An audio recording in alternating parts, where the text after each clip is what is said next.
Bonjour à tous. Dans chaque génération, Dieu nous donne des tzadikim, des grands rabbis qui vont nous éclairer, nous guider.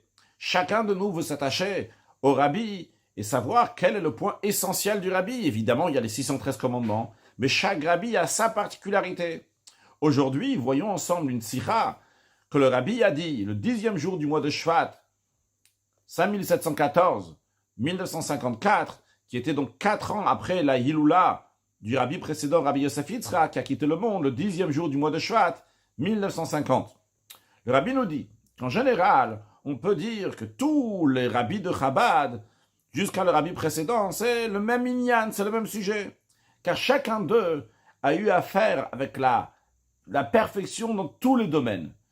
Et d'ailleurs, le lien entre tous ces rabbis, on peut le voir de l'expression qu'on emploie en disant que l'un, il est memale makom avotav. Memale makom avotav, littéralement, c'est comme ça on traduirait, donc il prend la place de celui qui était avant lui. Mais memale, c'est-à-dire qu'il remplit la place, c'est-à-dire qu'il remplit avec tous les détails. Donc c'est tous la même chose, chacun il remplit l'autre. Donc tout ce qu'il y avait dans l'un, il y a aussi dans l'autre rabbi. Mais quand même, le rabbi nous dit, chacun des rabbis avait sa particularité à propos de laquelle il mettait plus de chaleur, plus d'énergie, et à travers ce sujet-là, toutes les autres choses aussi, ils étaient faits. Ce qui correspond à ce que l'Admour HaZaken explique dans une guerre à Kodesh. Il explique les paroles du Talmud, qu'il y a un maître du Talmud qui a dit à un autre, il lui a dit, Avour b'may avezaïr tfeh, ton père, à quoi il faisait plus attention? Évidemment que le père de l'autre maître du Talmud faisait attention aux 613 commandements, évidemment. Mais la question, elle est, c'était quoi sa particularité?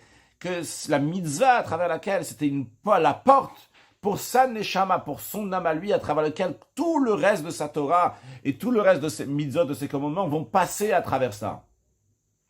Et en parenthèse, le rabbi dit que cette idée qu'on vient de dire, que tous les rabbis, donc c'est le même sujet, mais juste que ça s'exprime par quelque chose d'autre, ça correspond aussi à ce que le rabbi précédent a dit, en expliquant donc tous les rabbis, commençant donc par le Baal Shem Tov, le premier rabbi de la Chassidoute, et après le Maggid de Mezrich, le deuxième rabbi de Chassidoute, après le Admour HaZaken, qui est le premier rabbi de la Chassidoute Chabad, il dit que le Baal Shem Tov et le Maggid correspond au niveau de Keter, donc qui correspond donc, qui s'appelle la couronne littéralement, donc qui est un niveau qui est au-delà des 4 mondes de Hatzilut, Bria, Yitzir, Asiya, et au-delà des 10 sphirot, des 10 attributs. Dans Keter même, il y a Atik et Arich, la partie intérieure de Keter qui correspond au Baal Shem Tov, la partie extérieure qui correspond au Maggid de Mezrich. Puis il dit après le Admour HaZaken, à partir de lui commencent les 10 attributs, Chorma, Bina, etc.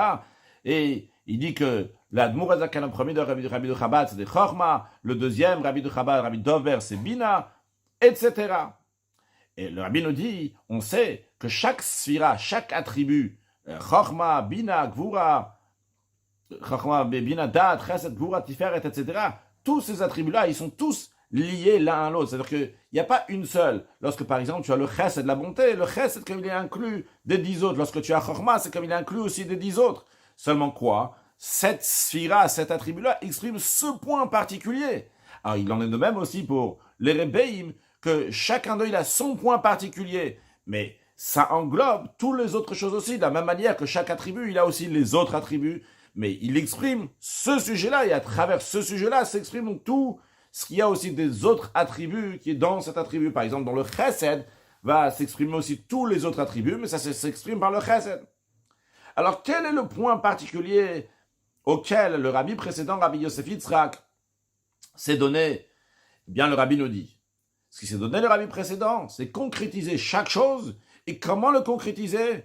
Avec une très grande page toute, avec un très grand élargissement, c'est-à-dire que les choses vont faire avec une très grande largesse, on se répand de partout.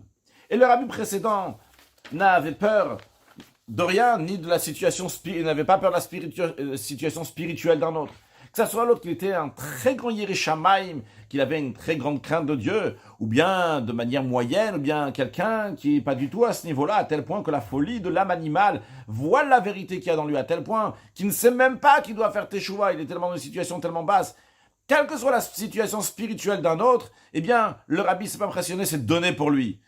Et souvent, le rabbi lui faisait un bien matériel, que automatiquement ce bien matériel amène aussi à son bien spirituel. Pourquoi? Parce que lorsque quelqu'un il sait qu'on lui a fait du bien matériel, eh bien, il est dans l'esprit de ce que la Gemara, ce que nos sages disent, que Ein Adam Meiz Panav Litem Bal Chovo, qu'un homme n'a pas d'affront devant la personne à qui il est redevable. Donc, quand on lui donne quelque chose matériellement, eh bien, ça fait que aussi sa situation spirituelle va s'arranger. En plus de cela, même si la situation spirituelle s'est pas arrangée, mais comme l'Admour Azaken dit dans le Tanya, que si quelqu'un il a aidé un autre matériellement, et après ça n'a pas aidé spirituellement, il n'a pas perdu la mitzvah d'aimer son prochain, d'aider un autre matériellement. Ça même, c'est une mitzvah, même si ça n'a pas avancé spirituellement. En tous les cas, le Rabbi nous dit, mais ça va amener que l'autre va faire tchouva comme il se le doit. Et ce comportement-là du Rabbi précédent de faire du bien matériel, même à un juif qui n'a aucun rapport avec le judaïsme, et après seulement, donc il peut l'aider à monter spirituellement, on l'apprend du premier dirigeant du peuple juif, de Moshe Rabbeinu. La Torah dit dans le 5e livre, voici les paroles que Moshe Rabbeinu a parlé au peuple juif. C'est des paroles de réprimande que Moshe Rabbeinu dit. Moshe Rabbeinu vient bientôt quitter ce monde. Il est en train de parler au peuple juif. Il va les réprimander. Il va les réprimander même sur une faute comme celle du veau d'or. Mais quand est-ce qu'il a fait ça? La Torah continue à dire Achare Akoto et Sichon, après qu'il a frappé Sichon. Sichon, donc c'était un roi avec un pays qui était très très fort et que sur le chemin pour aller en terre d'Israël, il fallait passer par là-bas. Moshe Rabbeinu ne va pas rentrer en terre d'Israël. Il va s'arrêter avant, de l'autre côté du Jourdain. Mais quand même, Moshe Rabbeinu a fait le maximum pour le peuple juif. Il a fait la guerre contre Sichon. Il a aidé matériellement le peuple juif. Et uniquement après, il va dire du moussard, il va réprimander les juifs. Et à ce moment-là seulement, la réprimande que l'autre va entendre, il pourra l'imprégner, il pourra l'apprendre et ça va avoir les bonnes conséquences. Et ça, c'est l'enseignement de Moshe Rabbeinu, mais aussi de Pashtuta de Moshe Becholdara, de l'extension de Moshe Rabbeinu dans chaque génération, le Moshe de chaque génération, le Rabbi de la génération. Qu'est-ce qu'il nous montre? Il nous montre que d'abord, il faut donner du chesed, de la bonté, de la bénédiction, de la réussite, et uniquement après, réprimander. Et cet ordre des choses doit être, même lorsque la réprimande, elle est sur une chose comme celle du veau d'or, que le veau d'or, c'est le contraire de la émouna, de la foi en Kadosh Baruch Hu. Le Rabbi raconte qu'une fois, on a demandé au Rabbi précédent, comment ça se fait qu'il rapproche toute catégorie du peuple juif, et parmi ces catégories-là, même ceux que la halakha, la loi, elle dit le contraire de malin velo moridin. Malin velo moridin, ça veut dire on les fait monter, on les fait pas descendre. C'est-à-dire que quand on voit un juif dans un trou, dans un puits, eh bien, malin velo moridin, tu le fais monter, et tu le fais pas descendre, il faut le faire sortir, il faut le sauver. Mais il y a certains que c'est le contraire. Alors, le Rabbi ne veut pas dire ici clairement, parce qu'il ne veut pas parler du mal, le Rabbi ne veut pas dire cette notion-là de moridin velo malin, qu'on les fait descendre dans un trou, dans un puits, on les laisse là-bas pour mourir, on ne les fait pas sortir. En tout cas, il y a une halakha, une loi comme ça dans Shulchan Aruch, dans le code de la loi juive, à propos des juifs qui se comportent très mal. Alors, ils ont demandé au Rabbi précédent comment vous rapprochez donc tous les catégories du peuple juif. Alors, le Rabbi précédent a répondu, le Shulchan Aruch, il a 4 parties. La première partie qui s'appelle Orach Chaim, la deuxième partie qui s'appelle Yoredea, la troisième partie qui s'appelle Even Ezer, la quatrième partie qui s'appelle Choshen Mishpat. Et les lois, justement, ce qui concerne donc ces juifs-là, que si malin ou pas, si on les fait monter, on les fait sortir d'un puits ou pas, eh bien, c'est dans la quatrième partie du Shulchan Aruch, dans Choshen Mishpat, et dans ça même dans les derniers chapitres. Donc, si on comprend, donc, s'il y a des choses qui sont avant dans le code de la loi juive, ceux qui sont après, alors le Rabbi précédent a dit, d'abord, il faut faire donc les paragraphes, les chapitres qui sont avant, dans le Orach Chaim, la première partie, après la deuxième partie, le Yoredea, après la troisième partie, le Even Ezer. Après, il faut passer la majorité du Choshen Mishpat, de quatrième partie, jusqu'à les derniers chapitres. Et à ce moment-là, on va étudier les sujets. Est-ce que Malin ou Chaz Shalom, le contraire, est-ce qu'on les fait sortir d'un puits ou le contraire, Chaz Shalom? Ça, c'est ce que le Rabbi précédent a dit. Juste, je rajoute un peu avant de continuer ce que le Rabbi dit. Parce que j'ai entendu que le Rabbi précédent, il a dit, on lit de droite à gauche chez nous. On commence d'abord par Orach Chaim, après on continue. J'ajoute encore un point, le Rabbi va nous dire maintenant quel est le sens profond de ce que le Rabbi précédent a dit. Comme je le comprends, le sens profond, pourquoi il y a besoin d'une explication dans le sens profond que le Rabbi précédent a dit? Il a dit, voilà l'histoire qu'il a dit. Il y a besoin d'un sens profond, parce que, évidemment, lorsqu'il y a une loi dans le Shulchan Aruch, il faut la faire. Si ça c'est la loi, c'est ce qu'il faut faire. Imaginons quelqu'un, et il ne fait pas encore Shabbat, et tu vas lui dire quand même mêler de filin. Quelqu'un, il ne mange pas encore kasher, tu vas lui dire comment il fait Shabbat, ou il ne fait pas un Shabbat, tu vas lui dire comment il fait mange kasher. Chaque chose, chaque mitzvah, elle est importante. Qu'est-ce que ça veut dire que le Rabbi précédent, il leur a dit, on commence donc de droite à gauche, on commence donc depuis le début, et après on arrivera là-bas, on discutera, on verra s'il faut les faire monter du puits ou pas. Je pense que c'est pour ça donc le Rabbi nous dit, quel est le sens profond qu'il y a dans cela. Eh bien, le rabbi nous explique. Ce qu'on veut dire par là, ce que le rabbi précédent veut dire par là, lorsqu'un juif fait du bien à un autre juif, sans doute il est en train de faire une mitzvah. Mais au moment où il fait le contraire du bien à un juif, d'après lui, il pense que c'est basé sur la Torah, c'est pour ça qu'il faut lui faire du mal à ce juif-là. Mais c'est possible qu'il a fait ça pour un intérêt. Il a fait du mal à l'autre, non pas parce que c'est la Torah qui a demandé, parce qu'il avait un intérêt de faire ça. En plus de ça, c'est possible qu'il a raison pourquoi il aime bien mettre sur la tête de l'autre, lui donner sur la tête. C'est pas parce que le Shulchan Aruch il dit, c'est tout simplement parce que lui, il a un plaisir de cela. C'est-à-dire, j'explique un peu, il y a des gens donc, qui sont nés dans un contexte religieux, et donc quand ils sont dans un contexte religieux, mais leur nature, c'est de mettre sur la tête, de donner sur la tête aux autres. Alors, ils vont donner uniquement dans un cadre religieux. S'ils avaient été dans un cadre qui n'est pas religieux, ils auraient frappé les autres d'une autre manière. Mais là, quand c'est un cadre religieux, donc ils font comme ça d'une telle manière. Continuons ce que le rabbi nous dit. De même, on retrouve donc dans la halakha qu'un juge, ça doit être quelqu'un de bonté. Et il doit trouver une solution pour juger favorablement la personne qui est devant lui. Et même quand il n'a pas le choix, et il a donné une punition, des coups de bastonnade pour cette personne, et des fois encore pire que ça.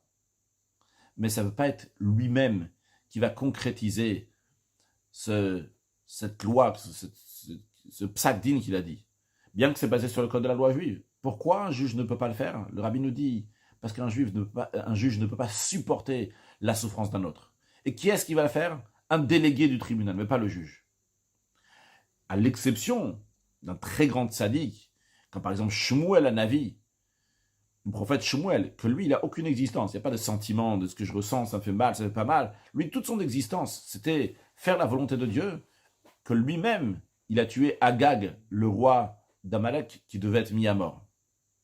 Maintenant, en ce qui nous concerne, suite à cette histoire-là, que le rabbi donc, nous a expliqué, que, t'inquiète pas, fais d'abord les 4 parties du Shulchan Aruch, et après, quand tu arriveras à la fin, on verra si tu as vraiment envie de tuer, entre guillemets, l'autre ou pas.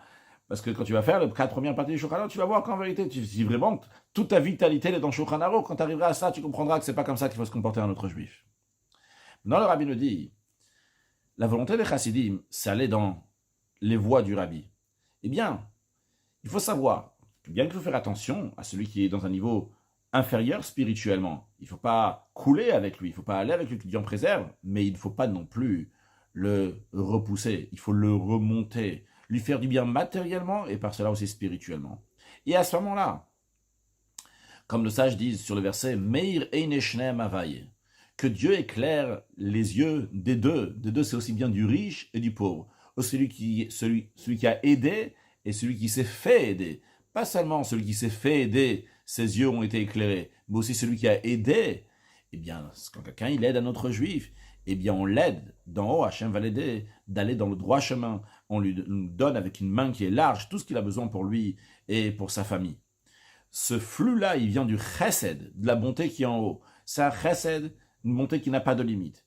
Et pas seulement qu'on lui donne cette bonté illimitée, mais aussi on lui donne les réceptacles pour pouvoir réceptionner cette chesed-là, parce que des fois tu peux avoir une bonté qui est illimitée, mais tu n'as pas de quoi la réceptionner. On va lui donner aussi les réceptacles pour recevoir. Et comme la Chassidut explique le verset, Vehu yichalkelecha, qui peut dire littéralement que Dieu va te donner ta subsistance. Mais là, dans Chassidut, on dit, Dieu va te donner des kelim, Dieu va te donner aussi les réceptacles dans lesquels ce flux divin et infini va venir vers toi. Donc, en deux mots, ce que le rabbi nous dit, on veut suivre le comportement du rabbi, c'est rapprocher chaque juif, sans faire de distinction sur sa situation spirituelle, l'aider matériellement et par cela l'aider spirituellement. Et par cela, Hachem, il nous aide à nous aussi, matériellement et spirituellement, pour avoir tout ce que nous avons besoin avec du chesed qui est illimité et sans doute et essentiellement la venue de Mashiach now. Excellente journée.